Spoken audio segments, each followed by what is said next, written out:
नमस्कार दोस्तों, एक बार फिर से आप सभी का बहुत बहुत स्वागत है मेरे चैनल यानी कि नंदिनी एंड आस्था के चैनल में।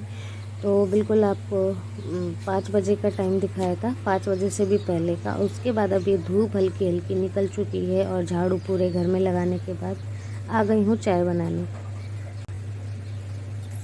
तो आज आप ये जो कमरा देख रहे हैं, इस कमरे की सफाई अच्छी तरीके से कर दे रही हूँ ताकि जब हम लोग यहाँ से चले जाए तो अम्मा को यहाँ की सफाई ना करना पड़े।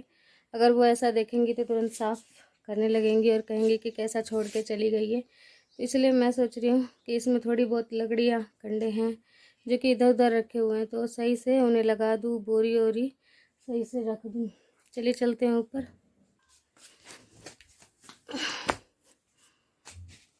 ये हाल हो रखा है इस कमरे का बहुत बुरा।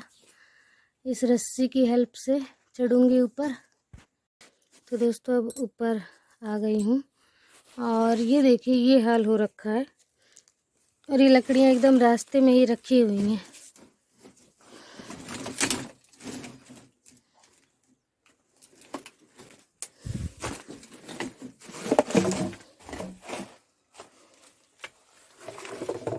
पहले तो वहाँ देख लेते हैं लाइट जला के।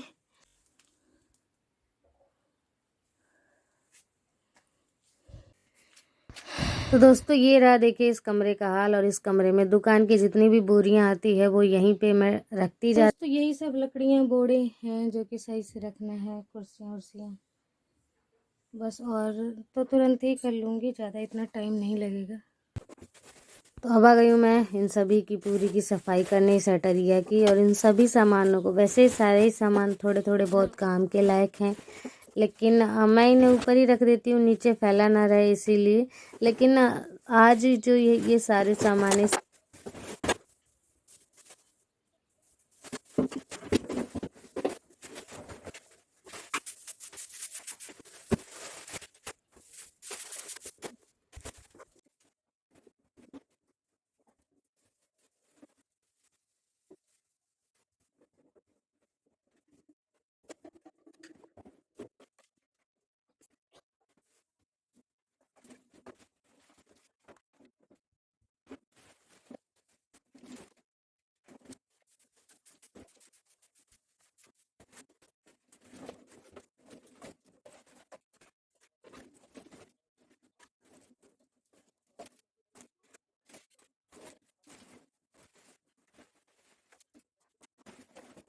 तो वैसे इतना ज़्यादा भी सामान नहीं है, लेकिन ये ऐसे फैला हुआ है जिसके कारण कुछ ज़्यादा ही सामान ये सभी दिख रहा है। और मात्र मैंने एक आधे घंटे में ये सारा सामान यहाँ से साफ़ कर लिया था और झाड़ू भी लगा दिया था। कुछ दुकान के डब्बे हैं, आस्था के बैग हैं जो कि बार बार वो चेंज कर देती है आस्था, और बार बार नया बैग लेने का जिद करती है। तो वही इसके 2 बैग यहाँ पे डले हुए हैं। तो यहाँ पे दुकान में आ गई थी जेठानी जी, लेकिन मैं यहाँ पे काम कर रही हूँ तो वो भी आके यहीं खड़ी हो गई और उन्होंने बोला कि 2-4 डब्बे उन्हें चाहिए। तो वही मैं यहाँ पे डब्बे रखे भी हुए थे तो मैं उन्हीं को दे रही हूँ। मैंने कहा ये लो आप रख लो, आपको जो जो काम आए वो रख लो, बाकी सारा मैं यहीं पे रख देती हूँ और बोरी में भर के मैं इन सभी को रख देती हूँ। तो मैं साथ के साथ उनसे बात भी करती जा रही थी और अपना काम भी करती जा रही थी, लेकिन उन्हें दुकान से कुछ सामान चाहिए था। यहाँ पे दोस्तों सारी बोरियां मैंने लगा दी है, लकड़ियां लगा दी है, डब्बे भी इन्हें दे दिए हैं। जो नहीं चाहिए थे वो मैंने इस बोरी में भर के रख दिए हैं। अब पहले इन्हें मैं सामान दिया हूँ, उसके बाद मैं यहाँ की सफाई फिर से करूँगी। तो दोस्तों सारा सामान तो लग चुका है, बस इतना ही सामान है जो कि झाड़ू लगा दूँगी। और ये कचड़ा ही है, ऐसा कुछ ज़रूरी काम नहीं है। तो इन सभी को जो जो बेचने लायक हैं, प्लास्टिक भी जैसे कि बिक जाते हैं रिसाइकल बिन में जाने के लिए, तो वही मैंने इसमें सारे मतलब प्लास्टिक की चीज़ें डाल दी हैं। और ये जितना कचरा होगा उठा के फेंक देंगे, इसे नीचे तसले में भर लूँगी पहले इन सभी को और उसे नीचे ले जाके फेंक दूँगी।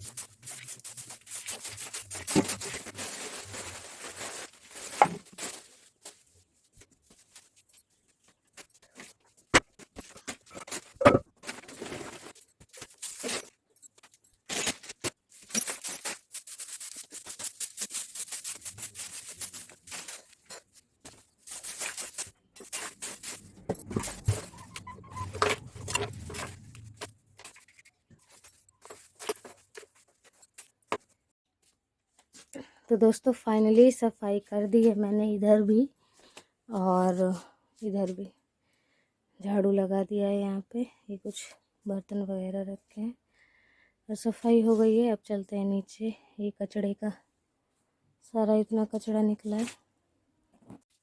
तो अब आ गई हूँ नीचे, क्योंकि यहाँ की भी सफाई मैंने नहीं करी थी, बिस्तर वगैरह सही से नहीं लगाई थी। और आप सभी सोच रहे होंगे कि आस्था कहाँ है। तो आस्था भी अपने पापा के साथ गई है बाजार ही, क्योंकि उसे अपना आधार कार्ड बनवाना था आस्था को। और आस्था के पापा को भी कुछ काम था, टिकट कटवाना था ट्रेन का, तो इसलिए वो भी गए हैं ताकि हमें मतलब दिक्कत ना हो बाद में। और तो दोस्तों एक कमेंट आया था कि आप आस्था के पापा को उनके मम्मी पापा से दूर करके कहीं और ले जा रहे हो उनके बेटे को। तो मैं देखिए दूर नहीं ले जा रही हूँ। हाँ, दुख होता है हर माँ बाप को अपने बच्चे के बगैर, लेकिन ये एक मजबूरी है, कोई शौक़ नहीं है। और मैं नहीं ले जा रही हूँ। ये बात गलत थी कि मैं उनके लड़के को उनसे दूर कर रही हूँ, मैं नहीं कर रही हूँ। ये मजबूरी है और कुछ भी नहीं। वैसे अम्मा पापा ने भी बहुत रोकने के लिए तो बहुत कहा, रुकने के लिए बहुत ज़्यादा कहा उन दोनों ने हर चीज़ से। लेकिन अगर हम यहीं रह जाएंगे ना गांव में, तो हमारा फ्यूचर आगे नहीं बन पाएगा और हमेशा हम बस इस मिट्टी के घर को ही संभालते रह जाएंगे और कुछ लाइफ में आगे कर नहीं पाएंगे। तो अभी हमारे पास टाइम है थोड़ा सा संभलने का, और उसके बाद तो यहीं रहना है और कहीं नहीं जाना। तो देखिए आज मैं यहाँ पे सामान सारा सजा दिया है। थोड़ा सा एक तो परेशानी में भी हूँ कि ऐसा ना हो कि कुछ ले जाने वाला सामान यहाँ रह जाए। तो वो सभी चीज़ें अभी से ही ध्यान कर के रखनी पड़ रही है कि हाँ भाई कौन सा चीज़ ले जाना है, कौन सा नहीं ले जाना है। तो बस आज देखिए टिकट करवाने गए हैं, कब का टिकट होता है, फिर कल के ब्लॉग में आप सभी को पता लगेगा कि क्या हुआ। तो यहाँ पे अम्मा आई हैं, मैंने अम्मा को बुलाया है अपने पास। तो वो यही बोल रही थी कि नहीं जाओ, तुम यहीं रहो और यहीं करो। तो वही मैं इनसे बोल रही हूँ कि वो तो आस्था के पापा ही बताएंगे क्या करना है क्या नहीं करना है, यहाँ रहना है कि नहीं। तो यहाँ पे मैं और अम्मा दोनों ही पेप्सी पी रहे हैं, क्योंकि गर्मी बहुत ज़्यादा इन दिनों हो रही है और हम दोनों ही इस चीज़ के बहुत माहिर हैं, बहुत हमें पसंद है हम दोनों को ही। तो मैं इन्हीं को बुला लेती हूँ, अकेले अच्छा लगता नहीं है कि अकेले पिए। आस्था होती, चाहे आस्था के पापा होते तो अच्छा लगता, लेकिन वो नहीं थे तो मैं हमेशा ही अम्मा को ही बुला लेती हूँ, चाहे उन्हीं के घर पे उनको दे आती हूँ।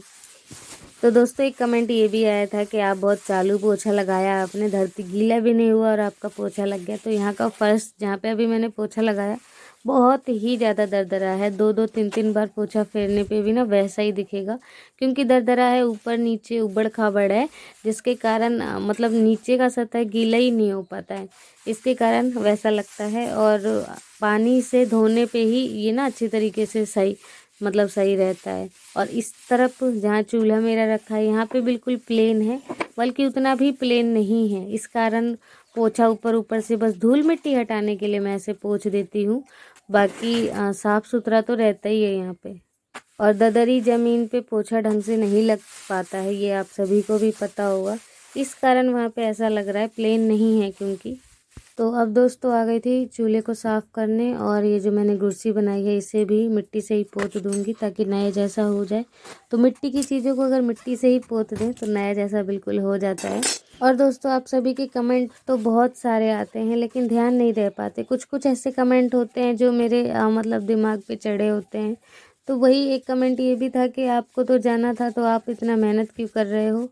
तो यही है कि भाई मेहनत कर रहे हैं, लेकिन हम कल को आएंगे भी, तो ये घर खाली करके नहीं जा रहे हैं कि हमें आज लाइफ टाइम में कभी नहीं आना, ऐसी बात नहीं है। इसीलिए हम अभी से ही अपनी सुविधा बना के जा रहे हैं, और हमें इस घर को तोड़ फोड़ नहीं करनी है, जैसा है वैसा ही रहेगा। इसीलिए वहाँ पे पक्का कर दिया, जहाँ तक पक्का है यहाँ तक हमें कुछ भी नहीं करना, ये बिल्कुल एज इट इज़ रहेगा। और जो दुकान वाला कमरा है, अगर हमें घर बनवाना भी होगा तो हम उस तरफ से बनवाएंगे। तो इसमें क्या गलती हो गई अगर हमने थोड़ी सी मेहनत कर ली, खाली दिनों में अपना थोड़ा सा टाइम निकाल के अगर अपने घर को सुंदर बना लिया, तो मुझे नहीं लगता ऐसा कुछ बड़ा हो गया। अभी और तो और चाची जी का भी घर गंदा है, वो भी चाची जी भी चली गई हैं बाहर ही, दिल्ली ही, जहाँ पे हम जाने वाले हैं। तो उनका घर भी सफाई करना पड़ेगा, अगर नहीं करूँगी तो फिर वो भी पता नहीं कब तक ऐसे ही गंदा बना रहेगा। और उन्होंने हमें जिम्मेवारी दी है, तो अगर जिम्मेवारी दी है तो थोड़ा निभाना भी चाहिए। तो यहाँ पे भी मिट्टी से पूरे में लीप दिया मैंने इसलिए, मैंने कहा कि अभी ज़्यादा ही खुद गया है, पता नहीं अगर हम चले जाएं तो पता नहीं कब तक इस घर में पूरी अच्छे से सफाई होगी और कब तक हम लौट कर आएंगे। तो लेकिन ये भी बात नहीं है, हम जल्दी ही लौट कर आ जाया करेंगे। तो दोस्तों, कैसा लगा है आप सभी को आज का ब्लॉग? आशा करती हूँ आज का ब्लॉग आप सभी को बहुत पसंद आया होगा। तो प्लीज़ वीडियो को एक लाइक कर दीजिएगा, चैनल को सब्सक्राइब कर दीजिएगा जिन लोगों ने चैनल को अभी तक सब्सक्राइब नहीं किया है। और मिलती हूँ आप सभी से नेक्स्ट ब्लॉग में। अगर कुछ गलती हो गई हो तो उसके लिए भी माफ़ी चाहूँगी, आप कमेंट करके बता सकते हैं। बाकी यहाँ पे मेरा भी काम पूरा ख़त्म हो गया है। इसके बाद मैं नहाऊंगी और थोड़ा सा रेस्ट करूंगी, उसके बाद वीडियो एडिट करूंगी। तो मिलते हैं नेक्स्ट वीडियो में एक अच्छे